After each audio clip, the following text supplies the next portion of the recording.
యేసుక్రీస్తు సిలువలో పలికిన 5వ మాట, నేను దప్పిగొనుచున్నాను. నేను యోహాను శుభవార్త 19వ అధ్యాయము 28వ లేఖన భాగం.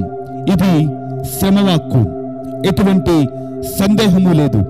4వ మాటలో, నా దేవా నా దేవా నా చెయ్యి ఎందుకని విడిచావు అన్నారే, తన తండ్రి అయిన దేవుడు చెయ్యి విడటం ద్వారానే ఆయన తప్పుకొన్నాడు.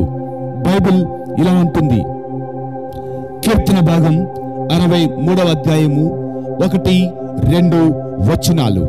దేవా నా దేవుడు నీవే, వేకువనే నేను నిన్ను వెతికెదను. నీళ్లు లేక ఎండి ఉన్న దేశమందు నా ప్రాణము నీ కొరకు తృష్ణగొని ఉన్నది. నీ మీద ఆశ చేత నిన్ను చూడవలనని నా శరీరము కృషించుచున్నది అని. అవును, యేసుక్రీస్తు యొక్క తండ్రి అయిన దేవునితో సహవాసం కొరకు ఆయన తప్పికొన్నారు. ఆది కాండంలో ఐగుప్తురాలైన హాగరు సైతం బెర్షెబాలో ఉన్నప్పుడు ఆమె మిక్కిలి తప్పికొన్నది. తన కుమారుడు చస్తాడని భయపడి ఆమె ఆకాశం వైపు కనులెత్తగా దేవుడు భూమిని చీల్చి ఆమె కొరకు ఓటను పంపాడు. ఇశ్రాయేలీయులు సైతం అరణ్య యాత్రలో తప్పికొన్నప్పుడు ఆయన బండ నుంచి సముద్రమంత నీరు పంపించారు. సంసోను జీవితంలో కూడా ఒక్క గాడిద దవడ ఎముకతో 1000 మందిని చంపినప్పుడు తప్పికొన్నాడు. దేవుడు అతని కొరకు కూడా నేలను చీల్చి నీటిని పంపాడు ఆయన.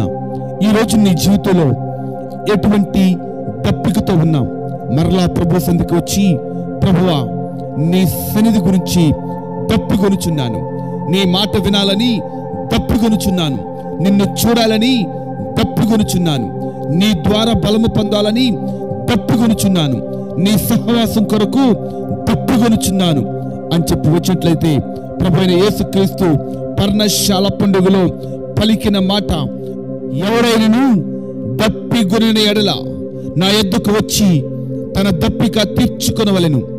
నా యందు విశ్వాసం ఉంచువాడెవడో లేఖనము చెప్పినట్లు వాని కడుపులో నుండి జీవజల నదులు పారును అని.